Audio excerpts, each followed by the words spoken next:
সত্য ও অসত্যের মাঝে লুকিয়ে থাকা গল্পের অদৃশ্য মায়াজাল।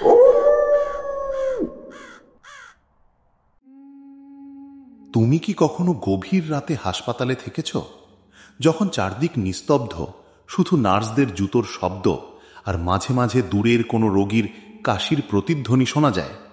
যদি থেকো তবে জানো, সেই নীরবতাই সবচেয়ে ভয়ঙ্কর। কারণ মনে হয় দেয়ালের ফাঁক ফোকর, লম্বা করিডোর আর অন্ধকার ঘরগুলোর ভেতরে কেউ আছে, যেন অদৃশ্য চোখ তোমাকে লক্ষ্য করছে। আমাদের শহরের পুরনো সিটি জেনারেল হাসপাতাল, যা এখন আংশিকভাবে বন্ধ, তারই এক পরিত্যক্ত ওয়ার্ড নিয়ে আজকের গল্প। নমস্কার, আমি সঞ্জয়। স্বাগত জানাচ্ছি আপনাদের গল্পের মায়াজালের আরেকটি শিহরণ জাগানো ভয়ের এপিসোডে। আজকের গল্প হাসপাতালের পরিত্যক্ত ওয়ার্ড। হাসপাতালটা তৈরি হয়েছিল ব্রিটিশ আমলে। বিশাল 3 তলা বিল্ডিং, উঁচু সিলিং, পুরনো লোহার জানালা। আজ থেকে প্রায় 10 বছর আগে হঠাৎ করেই হাসপাতালের 3য় তলার 7 নম্বর ওয়ার্ড বন্ধ করে দেওয়া হয়। সরকারি ঘোষণা ছিল, ওই ওয়ার্ডের ছাদের প্লাস্টার ভেঙে পড়ছে, তাই ঝুঁকিপূর্ণ। কিন্তু শহরের মানুষ অন্য কথা বলতো। লোকমুখে শোনা যেত রাতে সেখানে অপারেশনের শব্দ শোনা যায়, অথচ ভেতরে কেউ নেই। মৃত রোগীদের আত্মা নাকি ঘোরাফেরা করে। কেউ কেউ বলতো এক নার্সকে ঝুলন্ত অবস্থায় পাওয়া গিয়েছিল, আজও তার কান্নার আওয়াজ ভেসে আসে। আমি তখন সাংবাদিকতার ছাত্র, ভূতের গল্পে বিশেষ বিশ্বাস করতাম না, বরং সত্যতা খুঁজে বের করতে ভালো লাগত। এক রাতে বন্ধুর চ্যালেঞ্জে ঠিক করলাম সেই পরিত্যক্ত ওয়ার্ডে রাত কাটাবো। আমার সঙ্গে গেল 2 বন্ধু। রাহুল দুঃসাহসী, সবকিছুতে চ্যালেঞ্জ নিতে ভালোবাসে। তন্ময় ভীতু, কিন্তু ক্যামেরা হাতে থাকলে সাহসী হয়ে ওঠে। আমরা সঙ্গে নিলাম একটা ক্যামেরা, রেকর্ডার আর টর্চ।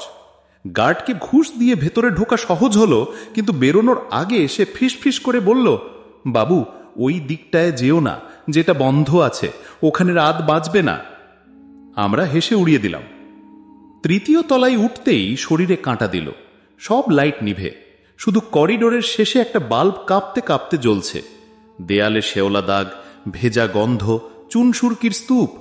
7 নম্বর ওয়ার্ডের দরজা তালাবদ্ধ, কিন্তু তালা ভাঙা। দরজা ঠেলে ভেতরে ঢুকতেই অস্বাভাবিক ঠান্ডা লাগলো। জানালা বন্ধ, অথচ যেন হাওয়া বইছে। মরচে ধরা খাট, ছেঁড়া গজ, পুরনো স্যালাইনের বোতল। হঠাৎ তন্ময় ফিস করে বলল, শুনলে? কারো যেন কথা বলার মতো শব্দ আসছে না? আমরা কান পেতে রইলাম। হ্যাঁ, মৃদু ফিসফিসানি, কিন্তু চারপাশ ফাঁকা। মজা করে রেকর্ডার চালালাম। রাহুল হাসতে হাসতে বলল, যদি ভূত থাকিস আমাদের সঙ্গে কথা বল। কোনো উত্তর এলো না, কিন্তু কয়েক মিনিট পরে রেকর্ডার বাজাতেই রক্ত হিম হয়ে গেল। একটা কর্কশ গলায় স্পষ্ট শোনা গেল, বের হও, এখান থেকে বের হও। তন্ময়ের মুখ সাদা। আমি বললাম, হয়তো যন্ত্রের গ্লিচ, কিন্তু বুকের ভেতর অস্বস্তি জমে উঠল। হঠাৎ শোনা গেল ধাতব শব্দ, যেন ছুরি ত্রেতে রাখা হচ্ছে। তারপর টপ টপ শব্দ, স্যালাইনের ফোঁটার মতো। কোনো ডাক্তার নেই, অথচ মনে হলো অপারেশন চলছে। আমরা করিডোরের ভেতর এগোলাম। একটা দরজা আধা খোলা, ভেতর থেকে আলো ঝলমল করছে। ভেতরে উঁকি দিয়ে যা দেখলাম, সে দৃশ্য মৃত্যুর মতো ভয়ঙ্কর। অপারেশন টেবিলে শুয়ে এক রোগী, শরীরে সাদা কাপড় ঢাকা। চারপাশে 3 জন ডাক্তার, মুখে মাস্ক, কিন্তু তাদের চোখ নেই। ফাঁকা কালো গর্তের মতো চোখের কটর। তারা ছুরি চালাচ্ছে, অথচ টেবিলের মানুষটা মৃত। বুক কাটা, রক্ত নেই, শুধু কালো ধোঁয়া বেরোচ্ছে। আমরা চিৎকার করতেই মুহূর্তে সবকিছু অদৃশ্য। ঘরে শুধু ধুলো আর ভাঙাচোরা যন্ত্র। দৌড়ে বেরোতে যাব, ঠিক তখনই পেছন থেকে এক নারীর কণ্ঠ, থামো, আমি এখান থেকে বেরোতে চাই। তন্ময় ভয়ে ক্যামেরা ফেলে দিল। নার্স কাঁদতে শুরু করল, ওরা আমাকে মেরে ফেলেছে, আমি এখনো মুক্তি পাইনি। তারপর মুহূর্তে মিলিয়ে গেল। পরদিন পুরনো খবরপত্রে খুঁজে বের করলাম, 10 বছর আগে ওই ওয়ার্ডেই এক নার্স আত্মহত্যা করেছিলেন। কারণ ভুল অপারেশনে একাধিক রোগী মারা যায়, কিন্তু গোপনে শোনা যায় সেটা আত্মহত্যা নয়, বরং চাপা দেওয়া খুন। লোকজন বিশ্বাস করে সেই নার্স আজও আটকে আছে ওয়ার্ড 7-এ। আমরা আবার যাওয়ার সিদ্ধান্ত নিলাম। এবার পুরো প্রস্তুতি, ক্যামেরা, রেকর্ডার, পবিত্র বই, তাবিজ।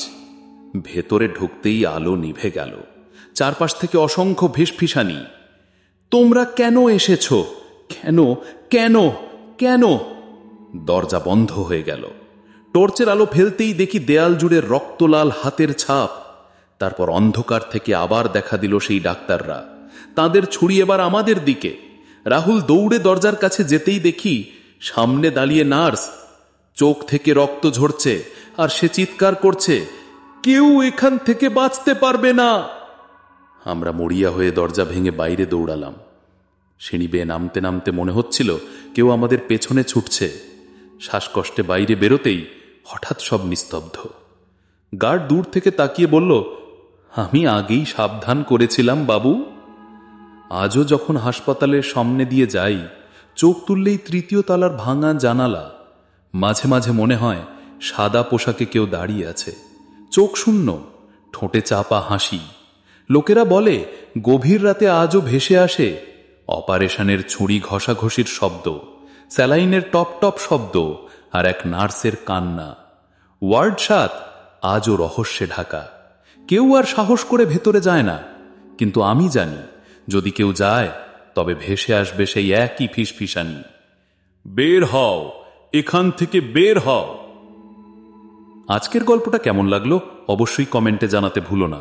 আর গল্পের মায়াজালের সব শ্রোত বন্ধুদের একটা কথা বলতে চাই, তোমাদের ভালোবাসা আর সমর্থনেই আমাদের এই চ্যানেল দেখতে দেখতে এখন 100 সাবস্ক্রাইবারের দোরগোড়ায় পৌঁছে গেছে। সত্যি বলতে আমি কোনোদিন ভাবিনি এত দ্রুত এটা সম্ভব হবে। তোমরা এভাবেই গল্পের মায়াজালকে ভালোবাসা দিয়েও পাশে থেকো। আমি প্রতিশ্রুতি দিচ্ছি সামনে আরও ভৌতিক, আরও ভয়ের গল্প নিয়ে আসব। ধন্যবাদ সবাইকে। ভালো থেকো আর ভয়ের এই যাত্রায় সঙ্গী থেকো গল্পের মায়াজালে।